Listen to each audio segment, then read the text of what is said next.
Geliefdes, daar waar ook al julle self vandag vind, goeiemôre hier van ons by die gemeente NG Kempton Park Oos. Wat 'n voorreg om hierdie tyd weer saam te kan spandeer. En geliefdes, soos julle kan sien, hier oor my skouer, wel ek hoop julle kan sien, is dit 'n nagmaal erediens vandag, maar saam met dit is dit ook 'n baie besonderse erediens. Wel, in alle eerlikheid moet ek sê, elke Sondag is 'n besonderse erediens, want ons herdenk die oorwinning van Jesus Christus. Maar vandag staan bekend as ons jaarlikse dankoffer erediens. Maar tydens die diens sal ek bietjie meer inligting daaroor gee. Maar geliefdes, hoop dit gaan goed. Met die somer wat nou al te vinnig intree, hoop julle het hierdie week bietjie reën gehad. En ja, geliefdes, weet net, ons dra elke liewe een van julle op aan die Here in die einde van hierdie jaar, wat al hoe nader en nader beweeg, en so ook die begin van volgende jaar. Maar soos ons so sit in die teenwoordigheid van die Here as kerk, kom ek begin die erediens deur vir ons 'n wotum te lees. Aangesien julle die troos in Christus ondervind het, die aansporing deur die liefde, die gemeenskap deur die Gees, die innige meegevoel en meelewing, maak dan nou my blydskap volkome deur eensgesind te wees. Een in liefde, een van hart, een in strewe. Moet niks uit selfsug of eersug doen nie, maar in nederigheid moet die een die ander hoër ag as homself. Julle moenie net elkeen aan sy eie belange dink nie, maar ook aan die van ander. Amen. Geliefdes, genade en vrede in oorvloed aan elkeen van julle. Dit kom van God die Vader, Jesus Christus die Seun, en deur die wonderlike werking van God die Heilige Gees. Kom ons gebruik hierdie geleentheid om saam te bid.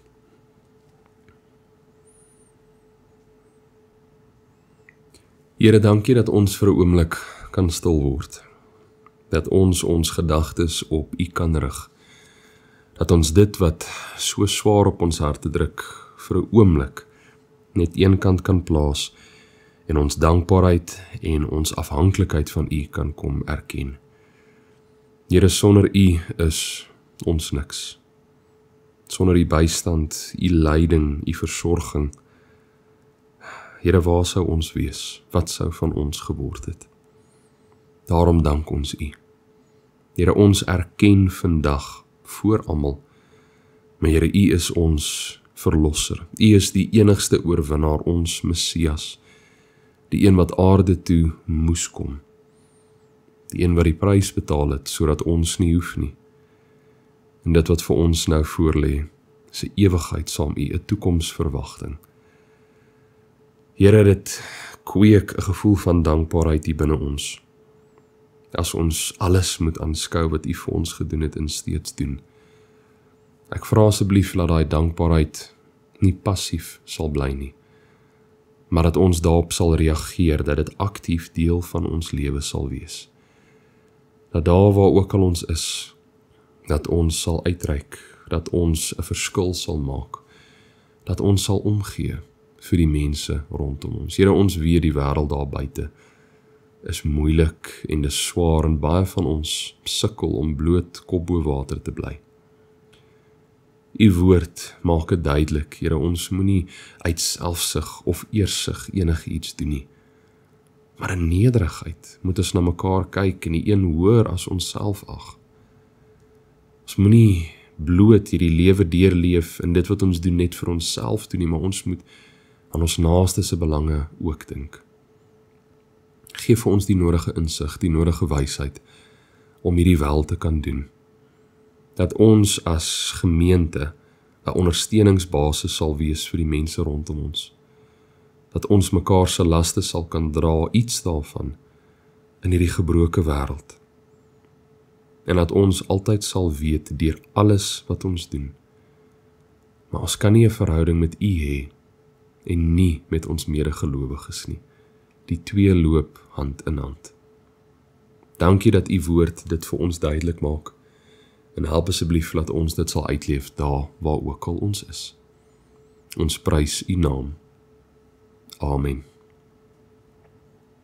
Geliefdes, ons skriflesing vir vandag, let wel, daar gaan 'n hele paar gedeeltes wees waarna ons saam gaan kyk. Dit gaan op die skerm verskyn en in die beskrywing van die video op YouTube en op Facebook, as julle net 'n bietjie af sal scroll, soos hulle sal sê, sal julle sien daar is al die tekste gelys. Maar die hoofgedeelte waarna ons aan die einde van die erediens gaan kyk, is Handelinge 2, vers 43 tot 47.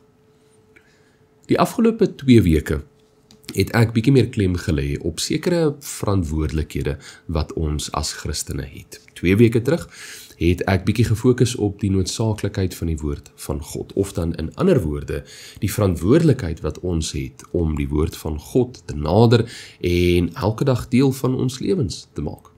'n week terug het ek gefokus op ons identiteitsmerkers as Christene, of dan ons verantwoordelikheid om as sy kinders te leef, om heilig te leef en hoe so lewe dan vandag lyk. Vandag gaan ons steeds by die tema van verantwoordelikheid bly, maar ons gaan dit toepas op die kerk. Wat is ons verantwoordelikheid binne of teenoor die kerk? En geliefdes, net interessant, afhangende wat een se beskouing se definisie is van kerk, gaan bepaal wat een se antwoord hier gaan wees. En daar is klomp verskillende antwoorde wat ons wel kan gee, maar ons gaan bietjie later daarby uitkom. Ek wil graag hê dat julle moet vandag se erediens en die 2 voriges as iets van 'n klein reeks beskou, of dalk nou nie 'n reeks nie, maar daarom dat hierdie 3 saam gekyk moet word. Want die eerste erediens het vir ons 'n fondasie kom neerlê, die woord van God. Dit is deur die woord van God, sy wette, sy riglyne, sy beloftes, alles wat daarin opgeskryf staan, wat vir ons kom leer, maar wat beteken dit om sy kind te wees? Hoe is ons veronderstel om anders te wees in hierdie lewe? En dat ons verhouding met hom nie net gebaseer moet wees op dit wat ek daaruit kan kry nie, maar eerder hoe ek myself al hoe meer en meer kan opoffer vir die Here.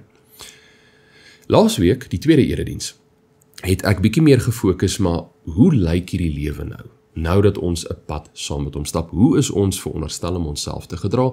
Hoe moet ons anders wees as al die ander mense? Of om dit dan te verbind met die eerste erediens, dit is deur ons wat die woord van God as noodsaaklik beskou, ons wat ons verantwoordelikheid tot die woord uitleef, dit deel maak van ons alledaagse lewens, dit al hoe meer lees en bestudeer, wat daar vir ons lig geskyn word. Nou op wat dit beteken dat ons in Jesus Christus glo. Of in ander woorde, daar is 'n reaksie wat plaasvind, hoe meer en meer ons die woord van God bestudeer en deel van ons lewens maak. Ons verantwoordelikheid binne die kerk loop hand in hand hiermee. Maar voordat ons kan beantwoord, wat is hierdie verantwoordelikheid, moet ons eers vir 'n oomblik stil staan by, wat is die kerk? So geliefdes, ek deel graag net 'n paar voorbeelde, beskouings wat vandag deur baie mense gedeel word rakende die kerk. Eerstens, baie mense sal sê, maar die kerk is net 'n gebou. Dit is 'n landmerk wat bestaan uit bakstene, sement, 'n dak, vensters, sitplekke, en hoe weet ons dat ons in 'n NG Kerk op 'n sekere Sondag sit? Geliefdes, ons weet. Ons sit op klipharde houtbanke sonder enige ondersteuning nie. Ek grap sommer maar net.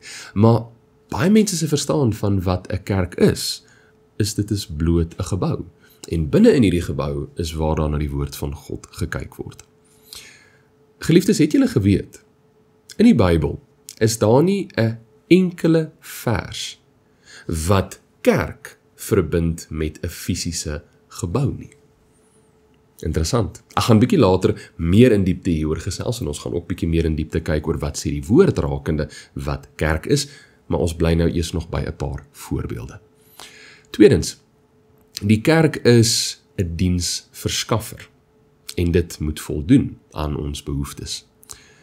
In 'n verbruikerskultuur of dan 'n verbruikerswêreld waarin elkeen van ons vandag vasgevang is, gaan so te sê alles oor ek moet tevrede gehou word, ek moet gelukkig gemaak word, en alles moet my kom dien, of ten minste moet dit daarom net voldoen aan 'n sekere standaard wat ek het. En ongelukkig word daar na die kerk gekyk deur dieselfde lens. Baie mense se uitkyk rondom wat kerk is is wat die kerk vir my kan bied, nie wat ek vir die kerk kan bied nie. En geliefdes, ek wil hier daarom net 'n bietjie meer inligting gee. Ek weet en ek verstaan en ek stem saam. Baie van ons hou van 'n sekere styl van erediens, hoe die boodskap oorgelewer word, die tipe musiek wat gesing word, die instrumente, die gebou in dit self. Ons vind aanklank daarby. En daarom is dit vir ons baie makliker om dan te verbind en te groei in ons verhouding met die Here. Dit is nie waarvan ek nou hier praat nie. Dit is te verstane en dit is deel van ons reistog saam met die Here. Ek bedoel, baie mense se enigste verstaan van wat kerk is dat ek as individu moet daardeur verryk word. Wat kan die kerk vir my offer wat my beter of goed gaan laat voel? En nie, hoe kan ek myself opoffer om die kerk te bevorder en te versprei nie? Derdens, baie mense se interpretasie rakende wat kerk is dat dit is net vir Sondag. Geliefdes, julle sal verbaas wees, baie mense is onder die indruk, maar kerk, dit gebeur net op 'n Sondag, en die res van die week, die dominee gaan steeds kerk toe, en die wat daar werk, en 1 of 2 vrywilligers, hulle gaan ook kerk toe. Maar al wat daar dan gebeur is, die dominee sal laat almal rondom hom in 'n sirkel sit, en hy bid dan vir hulle, en hulle sing liedjies saam, en hulle lees die Bybel saam. En Sondag som die dominee eintlik maar net op, dit wat hy die week daar by die kerk so van gesing, gebid en gelees het. Geliefdes, ek hoop julle weet ek maak 'n grap, maar hierdie grap kom van ware gebeure af. 'n Hele klompie mense het my in die paar jaar wat ek nou al in die bediening is vir my kom vra, maar wat doen 'n dominee nou eintlik? Julle bid mos net, nê? Die week, hoe hou julle julleself besig? Julle bid mos net 'n bietjie hier en lees Bybel daar, en Sondag dan praat julle oor wat doen julle nou eintlik? Kerk is nie net vir Sondag nie. Maar weer eens, dit kom van die beskouing dat kerk is bloot 'n gebou. Vierdens, baie mense se beskouing, veral as hulle nie by 'n gemeente is dat kerk is net verwysend na die leraars, die pastore, wie ook al die religieuse leiers is, die wat vrywilligers daar is, die wat daar werk, en dan laastens die kerkraadslede. Ons, wie nie tot hierdie gemeente is, nee, ons is nie deel van hierdie gemeente nie. Ons staan maar net by en kyk maar net eintlik hoe alles uitspeel. So as die dominee nou kom praat, of die pastoor kom praat oor hierdie en daardie en dit en dat moet gedoen word, of die kerk moet so en of die kerk moet daardie, dis nie deel van ons nie. Nee, dis julle verantwoordelikheid. Baie mense sien hierdie as wat kerk vandag is. En dis baie maklik vir hulle om hierdie siening in te neem, want op die ouene van die dag, dit maak hulle vry van enige groter verantwoordelikheid binne of tot die kerk. Daar's nog baie ander unieke en, kom ons wees nou maar eerlik, verwronge beskouings van wat kerk is. Maar kom ons staan bietjie stil en ons gaan kyk na wat sê die woord van God rakende wat kerk is. Ons begin by die Griekse woord wat gebruik word vir kerk, ekklesia. En ekklesia kan verstaan word as die wat geroep is tot God, of dan eenvoudig opgesom, die geroepenis. Maar ekklesia is nie so maklik opgesom nie, dis eintlik 'n baie gevulde, 'n baie komplekse woord. So saam met dit, dat dit praat van die geroepenis, verwys ekklesia ook na 'n samekoms, of 'n vergadering waar hierdie geroepenis dan in die naam van die Here bymekaar kom. Die term wat gebruik word vir kerk as gebou is nie ekklesia nie, inteendeel dit is eerder kyriakon. Kyriakon beteken dit wat aan die Here behoort, of dit wat die Here sin is. En eers in die 2de tot die 3de eeu na Christus is hierdie woord gebruik in verbintenis tot die gebou wat aan die Here behoort. Dit is kerk. So, volgens die Bybel, dan die Nuwe Testament waarna ons bietjie meer vandag gaan kyk, is kerk gesien as die wat in Jesus Christus glo, die wie 'n keuse vir hom gemaak het, 'n verhouding saam met hom ingetree het, en hierdie mense wat dan vergader of 'n samekoms in sy naam bywoon. Daarom baie belangrik. Kerk is 'n skepsel van die Gees, nie 'n skepsel van die hand nie. Bedoelende, Dit is deur die Heilige Gees wat oor ons uitgestort is. Dit is deur die Heilige Gees wat ons tot 'n dieper insig gekom het van wat ons verhouding met die Here behels en wat ons verantwoordelikheid is. Dit is deur die leiding van die Heilige Gees dat ons vandag onsself kan beskou as die geroepenes in sy naam, hierdie nuwe identiteitsmerker wat ons gekry het. Die kerk is deur die Heilige Gees aan mekaar geweef, 'n skepsel van die Gees en nie 'n paar bakstene wat ons met ons hande aan mekaar gesit het nie. Ja, ons as gelowiges kom by 'n sekere gebou by mekaar en ons noem daardie gebou die kerk.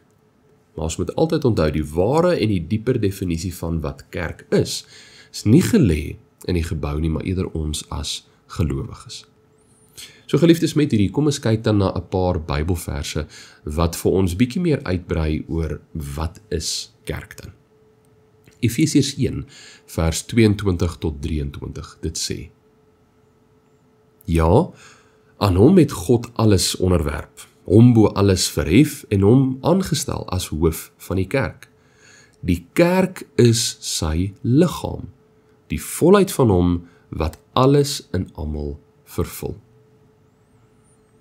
Seker een van die kragtigste en mees omvattende beelde wat ons in die Bybel kry, rakende wat kerk is en wat dit alles behels, is die liggaam van Christus.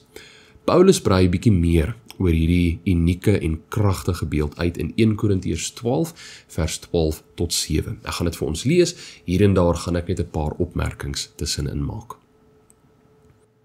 Net soos die liggaam 'n eenheid is en baie lede het, en soos al die lede saam, al is hulle baie, een liggaam vorm, so is dit ook met die liggaam van Christus. Die kerk is 'n eenheid, 'n gemeenskap wat bestaan uit geroepenes. Omdat ons almal een liggaam geword het, is ons almal met die een gees gedoop. Soos ek vroeër uitgelig het, die kerk is 'n skepsel van die gees. Of ons nou Jood of Griek is, slaaf of vry, die liggaam bestaan ook nie net uit een lid nie, maar uit baie. As die voet sou sê, omdat ek nie 'n hand is nie, is ek nie deel van die liggaam nie, hou hy om die rede tog nie op om deel van die liggaam te wees nie? En as die oor sou sê, omdat ek nie 'n oog is nie, is ek nie deel van die liggaam nie, hou hy om die rede eweneens nie op om deel van die liggaam te wees nie. As die hele liggaam oog was, hoe sou hy kon hoor? En as die hele liggaam oor was, hoe sou hy kon ruik? Ons almal uniek en verskillend, maar tog almal geroepenes, is kerk met Jesus as die hoof van die liggaam. So geliefdes, met hierdie as agtergrond, kom ons gaan kyk na die vraag wat ek in die begin gevra het. Wat is ons verantwoordelikheid binne of teenoor die kerk? Maar omdat ons nou tot 'n dieper insig gebring is van wat kerk is, wil ons hierdie vraag anders verwoord. Wat is ons verantwoordelikheid as kerk? Wat is ons verantwoordelikheid nou dat ons deel van die liggaam van Christus is? Die kerk moet onder geen omstandighede as 'n entiteit beskou word buite ons bestaan nie, nee, maar eerder waar binne ons bestaan gevind het. So geliefdes, kom ons kyk, wat sê die Bybel, watter verantwoordelikhede het ons, nou dat ons dele van hierdie liggaam van Christus is, as sy kerk. 1 Timoteus 3, vers 14 tot 15, dit sê: Ek skryf hierdie dinge aan jou, hoewel ek hoop om gou na jou toe te kom. Paulus is hier besig om met Timoteus te praat. In geval my koms vertraag word, sal jy dus weet hoe iemand hom moet gedra in die huisgesin van God. Dit is die gemeente van die lewende God. Die gemeente is die draer en beskermer van die waarheid. As kerk is ons verantwoordelikheid om die goeie nuus, die evangelie, die waarhede en beloftes van God te dra, te beskerm, te verkondig. Matteus 28 vers 19 tot 20a, ek het die gedeelte laasweek gelees en ek het dit ook 2 weke terug gelees. Gaan dan na al die nasies toe en maak die mense my disippels. doop hulle in die naam van die Vader en die Seun en die Heilige Gees en leer hulle om alles te onderhou wat ek julle beveel het. Volgende voorbeeld, as deel van ons verantwoordelikhede as liggaam van Christus. Ons moet as kerk eensgesind met mekaar leef en daardeur erkenning gee wie ons is deur ons verhouding in Jesus Christus. Ek lees Efesiërs 4 vers 1 tot 7. Ek druk dit op die hart, ek wat 'n gevangene is omdat ek die Here dien. Laat julle lewenswandel in ooreenstemming wees met die roeping wat julle van God ontvang het. Wees altyd beskeie, vriendelik en geduldig en verdra mekaar in liefde. Lê julle daarop toe om die eenheid wat die Gees tussen julle gesmee het te handhaaf deur in vrede met mekaar te lewe. Daar is net een liggaam en net een Gees, soos daar net een hoop is waartoe God julle geroep het. Daar is net een Here, een geloof, een doop, een God en Vader van almal. Hy wat oor almal is, deur almal werk en in almal woon. Aan elkeen van ons is 'n genadegawe gegee volgens die mate waarin Christus die gawes uitgedeel het. Om eensgesind te wees as liggaam van Christus beteken almal van ons as verskillende lede van die liggaam streef en werk saam tot dieselfde doel. Ons streef om ons identiteitsmerkers uit te leef, dit waarna ek laasweek verwys het, veral teenoor mekaar. Ons streef daarna om in vrede met mekaar te leef, om liefde na mekaar toe uit te wys. Ons streef daarna om harmonieus, saam met mekaar, sy waarheid, sy beloftes, die evangelie te verkondig en bekend te maak. Die laaste voorbeeld waarna ons gaan kyk rakende ons verantwoordelikhede as liggaam van Christus. Let wel, daar is nog baie ander wat ons in die Bybel kry. Kom lê baie klem op ons gesindheid teenoor mekaar. Ek lees vir julle Handelinge 2 vers 43 tot 47. Die apostels het baie wonders en tekens gedoen en dit het almal met diep ontzag vervul. Al die gelowiges was eensgesind en het alles met mekaar gedeel. Hulle het hulle grond en besittings verkoop en die geld aan almal uitgedeel volgens elkeen se behoefte. Hulle het almal elke dag getrou by die tempel bymekaar gekom, van huis tot huis die gemeenskaplike maaltyd gehou. Hulle het kos met blydskap en in alle eenvoud geëet en God geprys. Die hele volk was hulle goedgesind. En die Here het elke dag mense wat gered word by die gemeente gevoeg. Soos vroeër uitgelig, vandag is ons jaarlikse dankoffer erediens, ons grootste fondsinsameling van die jaar. En soos die naam uitlig, 'n dankoffer erediens, is dit 'n geleentheid vir elke liewe een van ons om ons dankbaarheid aan die Here te toon vir alles wat hy vir ons gedoen het en steeds doen, deur 'n finansiële bydrae aan die gemeente te maak. Maar, baie belangrik, dit is nie die enigste manier wat ons dankbaarheid aan die Here kan oordra nie. Ek gaan binnekort bietjie meer daaroor gesels. Handelinge 2, vers 43 tot 47, wys 'n besonderse gesindheid wat die vroeë kerk van Christus gehad het teenoor mekaar. Hulle het alles met mekaar gedeel, hulle het somme van alles ontslaag geraak, dit verkoop hulle huise en hulle het uitgedeel volgens elkeen se nood. Hulle het werklik eensgesind geleef. Maar ons moet uiters versigtig wees hoe ons hierdie spesifieke gedeelte interpreteer. 'n Bietjie agtergrond. Handelinge 2 speel af in 'n tyd kort nadat Jesus opgevaar het hemel toe. En die apostels en die mense wie hulle dan so tot die gemeente bygebring het, was onder die indruk, maar die wederkoms sou binnekort wees. Jesus het dan gesê, hy gaan terugkom, dit gaan 'n maand wees, dalk 'n halwe jaar, 'n jaar, 2 maksimum. En dan gaan die Here terugkom om sy kinders te kom haal. So volgens hulle was aardse besittings glad nie nodig nie. Hulle kon dit eerder gebruik tot die beswil van ander, om mekaar te kan ondersteun en hulle laste te dra. Vandag is dit nie die konteks, die omstandighede waar volgens ons lewe nie. Daarom moet ons baie versigtig wees en hierdie teks nie misbruik om iemand te probeer forceer of skuldgevoelens te probeer kweek, maar verkoop alles en gee daai geld vir die wat minder bevoorreg, of gee die geld sommer maar net vir die kerk nie. Nee. Maar ons moet ook nie, omdat hierdie gedeelte in 'n ander konteks afspeel, die dieper boodskap, die dieper gesindheid wat die teks in ons ook moet kweek, bloot vanaf weg beweeg nie. En daardie gesindheid is, ons moet tot vandag toe nog vir mekaar omgee. Die omgee wat ons binne ons harte het vir ons medegelowiges, die wat saam met ons die liggaam van Christus vorm, ons moet daarop reageer. Dit sluit aan by wat dit beteken om kinders van die Here te wees, die identiteitsmerkers wat ek laasweek oor gesels het, wat ons nou het, omdat ons 'n pad saam met die Here stap. Dit lei ons om tot die beste van ons vermoë, daar waar ons is, in hierdie gebroke wêreld, met al die korrupsie, met al die swaar kry, met al die pyn en lyding, tot die beste van ons vermoë, ons naaste se laste te dra.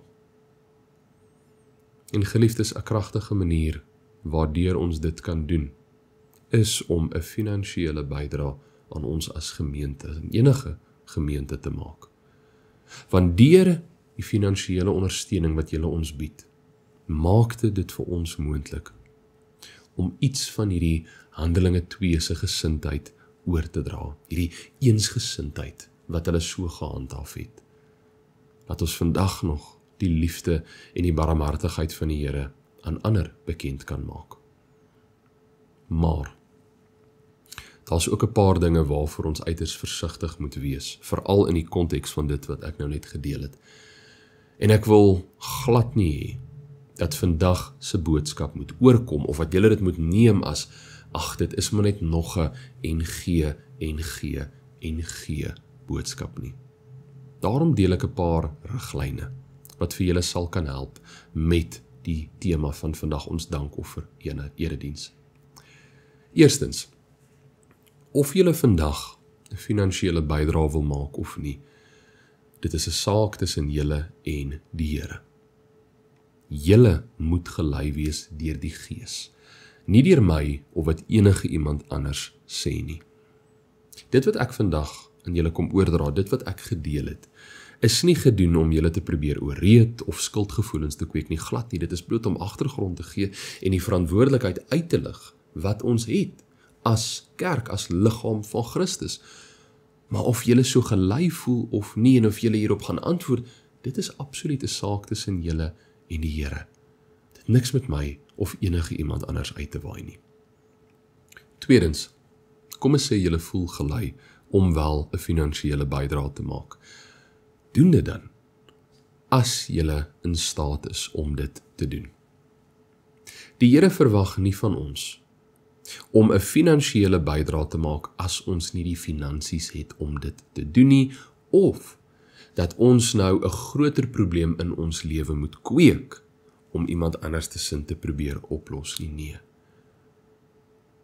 Daarom wil ek hê elke liewe een van julle vandag moet eerlik wees met julself. Kan julle 'n bydrae maak? Of is dit dalk nie die regte tyd nou nie? En geliefdes, weet asseblief, 'n finansiële bydrae tot ons as gemeente is nie die enigste manier waardeur ons dankbaarheid aan die Here kan toon nie. Daar is baie ander identiteitsmerkers wat ons kan uitleef as teken van ons dankbaarheid vir dit wat die Here vir ons kon doen het. Wat wel belangrik is, dat wat ook al manier ons kies om ons dankbaarheid bekend te maak, dat dit gedoen sal word in 'n mentaliteit, 'n gesindheid van selfopoffering. Here, ek gee myself aan U. En of dit nou gedoen word deur tyd, deur my gawes, deur 'n finansiële bydrae, ek doen dit vir U. Maar moet asseblief nie vandag voel dat omdat ek nie in staat is om dit te doen, dat die Here anders na my gaan kyk nie, glad nie. Derdens, kom ons sê, julle voel gelei om 'n finansiële bydrae te maak en julle is in staat om iets te gee. Hoeveel moet julle gee? Wat sal die regte bedrag wees? Waarop sal die Here reageer en sê, dankie my kind, dit was genoeg. Geliefdes, ek wil hierdie in 'n baie kort hou. Dit gee nie om hoeveel ons gee nie, dit maak nie saak nie. Wat saak maak is ons gesindheid daagter. Gee ons iets vir die gemeente met die doel, ek hoop hierdie bring my in die goeie boekies van die Here. Geliefdes, soos hulle in Engels sê, newsflash, ons is klaar in die goeie boekies van die Here. Of doen ons dit want ons wil werklik hê, die kerk, die lede van die liggaam van Christus, ons medegelowiges, die geroepenis, dat hulle bedien sal word, dat hulle laste gedra sal word. Dit gaan oor ons gesindheid, nie die hoeveelheid nie. Vierdens, enige iets wat ons doen as teken van ons dankbaarheid, moet gesien word as 'n reaksie op dit wat God eerste gedoen het, en dat alles aan die Here behoort. As ons uitkyk oor dit wat ek in die lewe het, my besittings, dit waarvoor ek gewerk het, as ons uitkyk is, maar dit is myne en myne alleen. Nee, ek het daarvoor hard gewerk, my vingers is seer, ek is uitgebrand, dis myne. Ons is geregtig om so te voel. Maar as dit ons enigste uitkyk is rakende dit wat ons het, gaan dit vir ons uiters moeilik wees om by te dra tot die liggaam van Christus. As ons uitkyk eerder is, ja, ek het hard gewerk, ek gee my alles, ek is verantwoordelik tot die beste van my vermoë, maar dit is alles God se, en dit is tot sy naam en tot sy glorie, gaan dit baie makliker vir ons wees om uit te help en te dra daar waar ons kan. Die 5de en die laaste riglyn wat ek gee. Geliefdes, enige bydrae wat julle vandag maak of in die toekoms maak, is nie vir die selfverryking vir die kerk as gebou of vir die wat hier by die kerk werk nie. Dit is baie hartseer dat daar soveel kerke vandag is, wat die liggaam van Christus uit mekaar uitskeer, bloot sodat 'n handjie vol hulle hande en hulle sakke kan voldruk. Die rede waarom ons gee, is sodat ons as gemeente kan voortbestaan en aanhou met die verkondiging van die woord van God en die bediening van sy liggaam, die kerk as geheel. En geliefdes, dit alles is tot eer van God. En daarom, voordat ek afsluit, wil ek 'n versoek aan elkeen van julle oordra. Bid vir ons as gemeente, dat alles wat ons ontvang, dat ons dit so op 'n liefdevolle en 'n Christus-gesentreerde manier sal bestee in die samelewing vir die wat dit werklik nodig het, dat ons verantwoordelik sal werk met dit wat julle vir ons gee, om iets van Handelinge 2 se gesindheid bekend te maak. Geliefdes, ek sluit af. Vandag word ons weer herinner dat wanneer ons na kerk toe gaan op 'n Sondag, dat ons nie in die kerk instap en daarna weer uit die kerk uitloop nie. Nee, ons is die kerk, die liggaam van Christus. En alles wat ons het en alles wat ons doen, behoort aan hom. En as deel van sy liggaam is ons geroep tot 'n groter verantwoordelikheid om vir mekaar om te gee. Om daar waar ons kan, iemand se las vir hulle bietjie ligter te maak. Om dit op 'n ander manier oor te dra, maar steeds volgens die liggaam van Christus. Hoe kan ons geheg wees aan die kop van die liggaam? Bedoelende, hoe kan ons 'n verhouding met die Here Jesus Christus hê? Na hom luister, streef na dit wat hy van ons verwag, maar ons is nie geheg aan die res van die liggaam nie. Ons het nie 'n verhouding met ons medegelowiges, ons naaste nie. Ons het nodig om in 'n verhouding in te tree met die rondom ons, en so saam tot die verheerliking en bevestiging van sy koninkryk te leef. Dit is wat dit beteken om as een liggaam, eensgesind, tot een doel, een God, een hoop te leef. Of ons dit doen, deur ons tyd op te offer, uit te help by die gemeente. Of ons dit doen deur ons gawes te gebruik, om God se naam bekend te maak, sy liefde bekend te maak en ander se laste ligter te maak. Of ons dalk al klaar by ander projekte besig is, waarby ons soveel van onsself opgee vir ander, of ons dit doen deur 'n finansiële bydrae aan 'n gemeente. Doen dit nie uit verpligting nie. En ook nie omdat ek of enige iemand anders so vir julle sê nie, maar omdat julle so gelei sal wees en gelei sal voel deur die Heilige Gees. En dat alles wat ons doen 'n teken van dankbaarheid aan hom sal wees. Geliefdes, mag ons as gemeente, NGKPO, nie net saam sit in een gebou nie, maar eerder saam leef as een liggaam. Eensgesind, vol liefde en altyd bereid om te help, indien ons kan, daar waar nodig. Amen. Kom ons buig ons hoofde in gebed. Here, dankie dat ons weet ons is geroep tot soveel meer. Hierdie 3 weke het ons stil gestaan by hoe belangrik u woord is. Dat ons daaruit kan leer, kan sien wie ons is. Dat daar lig geskyn word op Here hoe ons moet leef en optree, nou dat ons u kinders is. Maar Here, dit kom skyn ook vir ons 'n lig op wat dit beteken om deel van u liggaam te wees, u kinders. Help asseblief dat ons groter verantwoordelikheid as u kerk sal uitleef, daar waar ons is, dat ons sal help, dat ons sal bydra, hoe ook al ons kan. Dat ons as gemeente kan aanhou, om die gesindheid van Handelinge 2, ons werklik omgee vir die mense rondom ons, veral in 'n tyd waar dit so nodig is, dat ons sal aanhou daarmee. Ons dankie, Here. Amen. Geliefdes, ons beweeg nou oor in die nagmaal van vanoggend se erediens. Daar is nou geleentheid vir julle om die pausknoppie te druk en alles reg te kry indien julle nog nie so het nie.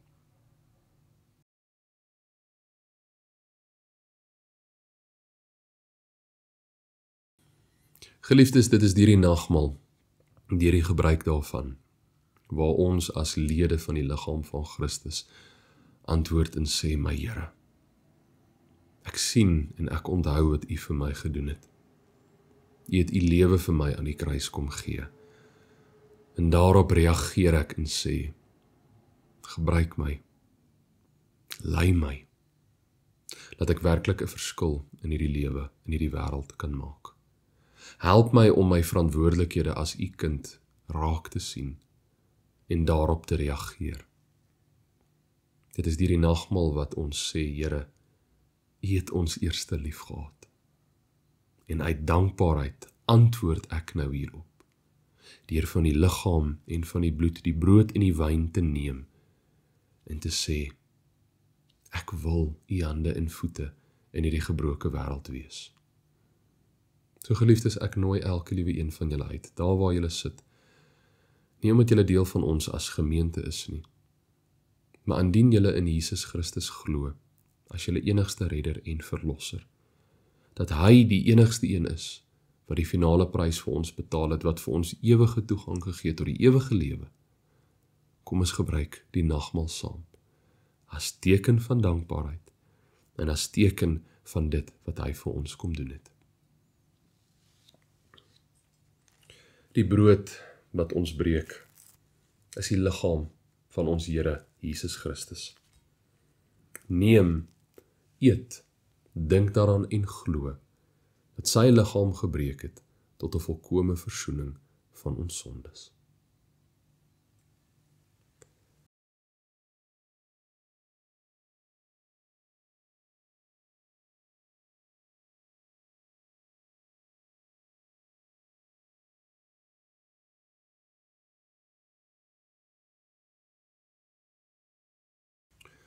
Die beker van danksegging is die gemeenskap met die bloed van ons Here Jesus Christus. Neem, drink Dink daaraan en glo dat sy bloed vergiet is tot 'n volkome versoening van ons sondes.